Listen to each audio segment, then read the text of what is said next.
लेकिन कैसे ये कहा जा रहा है कि जबालिया में आईडीएफ का कब्जा हो सकता है? आईडीएफ ये दावा कर रही है। उत्तरी गाजा के जबालिया में अब आमने सामने की भिड़ंत जारी है। देखिए, हमने आपको ये दिखाया, ये मैप भी देखिए, और इसमें वो इलाका जहां पर कब्जा हो जाएगा। जबालिया में आमने सामने की भिड़ंत जारी है और आईडीएफ ये दावा कर रही है कि हम जल्द ही इस इलाके को अपने कब्जे में ले लेंगे। तो देखिए, ये जो नक्शा है इससे समझिए, यहाँ पर खान यूनुस, यहाँ पर भी एक्शन है, लेकिन ये जो इलाका है जबालिया का, यहाँ पर इस वक्त पूरी तरह से एक्शन दिखाई दे रहा है। और यहाँ पर कहा यह जा रहा है कि एरियल अटैक भी जारी है और यहीं पर ग्राउंड फोर्सेस भी एक्शन में है। तो जबालिया का जो इलाका है, देखिए हम मैप में आपको दिखा रहे हैं, इस इलाके पर इजरायली डिफेंस फोर्स ये दावा कर रही है कि वो जल्द ही यहाँ पर कब्जा कर लेंगे। 24 घंटे का समय लगेगा, कब्जा हो जाएगा। हमास के ठिकानों पर एयर स्ट्राइक की जा रही है, यानी एयर स्ट्राइक के साथ साथ जमीनी एक्शन भी जारी है। जबालिया रिफ्यूजी कैंप में भी अटैक किया गया है, ये रिफ्यूजी कैंप में भी अटैक किया जा रहा है। कैंप में 1 लाख से ज्यादा शरणार्थी मौजूद हैं और उसके बावजूद वहां हमला किया गया। इजरायली डिफेंस फोर्स का कहना यह है कि यहीं पर हमास के लड़ाके भी मौजूद हैं। रिहायशी इलाकों में आर्टिलरी फायरिंग हो रही है, आर्टिलरी यूनिट दाखिल हुई है इस इलाके में। 24 घंटे में जबालिया में कब्जा करने का दावा इजरायली डिफेंस फोर्स कर रही है कि अगले 24 घंटे में हम इस इलाके को अपने कब्जे में ले लेंगे और इसके लिए लगातार एक्शन में भी हैं। हमारे साथ मेजर जनरल यशमोर भी बने हुए हैं। यशमोर जी, ये जो तस्वीरें अभी आ रही हैं जबालिया की और जिस तरह का दावा किया जा रहा है, क्या आपको लग रहा है कि 24 घंटे में जबालिया पर कब्जा हो जाएगा इजरायली डिफेंस फोर्स का? क्योंकि हम एयर अटैक भी देख रहे हैं, हम ग्राउंड एक्शन भी देख रहे हैं आर्टिलरी का, और घर घर तलाशी अभियान भी। देखिए, कब्जा हो या ना हो उससे कोई फर्क नहीं पड़ता, क्योंकि बहुत ही वन साइडेड फाइट है।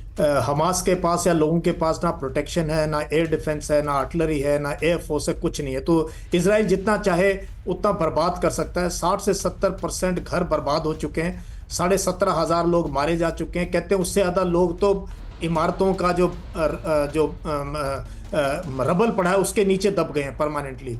तो और पूरी दुनिया का जो परसेप्शन है वो चेंज हो गया है, वो एंटी इजराइल एंटी यूएस हो गया। यूएन जनरल असेंबली में आपने देखा, एंटोनियो गुटरेस जो यूएन सेक्रेटरी जनरल, उन्होंने आर्टिकल 99 के तहत यूएन सिक्योरिटी काउंसिल की मीटिंग बुलाई।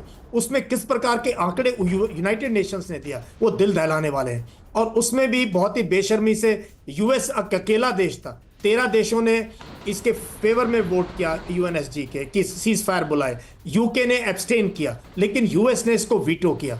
तो इस तरीके की जो अब आप देख रहे हैं दुनिया भर में, आपने खुद दिखाया जापान में क्या हो रहा है, बाकी देशों में क्या हो रहा है। तो लोग अब जो है ना इजराइल का जो कैप्चर कर लें, कितना ये पूरा का पूरा एक जो है कब्रिस्तान बन गया ये पूरा का पूरा गाजा। कितने लोग मारे जाएंगे मुझे पता नहीं आता, लेकिन हमास इंटैक्ट है, हमास की जो लीडरशिप है इंटैक्ट है। 4-5 हजार हमास के फाइटर मारे गए हैं। तो इजराइल अपने लोगों को जाके बताएगा क्या कि हमने क्या अचीव किया? इतनी लाशों के ढेर लगा दिए, लेकिन हमास एक्सट्रीमिनेट नहीं हो रहा है, हमास की लीडरशिप इंटैक्ट है। तो कहीं ना कहीं ये जो स्ट्रेटजी है फाइटिंग इन बिल्टअप एरिया की, इस प्रकार से घुस जाना, ये इजराइल के लिए ये नेगेटिव दुनिया में एक संदेश भेज रही है। लेकिन उसके बावजूद अमेरिका समर्थन में खड़ा है, उसके बावजूद इजराइल इसी तरह के हमले लगातार कर रहा है और रुकने के लिए भी अभी नहीं इजराइल किसी भी सूरत में तैयार है। इजराइल का कहना है कि अपने लक्ष्य को हासिल करेंगे। लक्ष्य क्या है उस पर भी बात करेंगे, लेकिन एक बड़ी खबर बता देते हैं। जबालिया में हमास लड़ाकों ने सरेंडर किया है, बड़ी संख्या में लड़ाकों ने सरेंडर किया है। जबालिया में आईडीएफ के सामने हथियार डाले, 2 दिन पहले भी लड़ाकों ने सरेंडर किया था।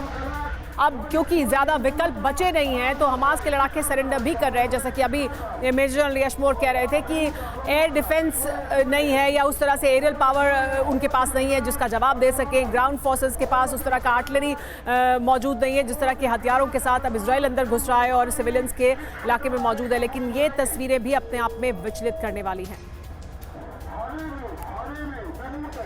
और इन तस्वीरों को लेकर भी दुनिया में बहुत से सवाल उठे हैं। एक और बड़ी खबर आपको बता दें, हमास की अल कस्साम ब्रिगेड पर आईडीएफ का कहर देखने को मिला है। अल कस्साम ब्रिगेड के 250 से ज्यादा लड़ाके ढेर हो गए हैं। गाजा के शुजाया में 1 हफ्ते से जंग जारी है। टैंक और आर्टिलरी से यहां पर हमला किया गया है। टनल से बाहर निकले कई लड़ाकों को मारा भी गया है।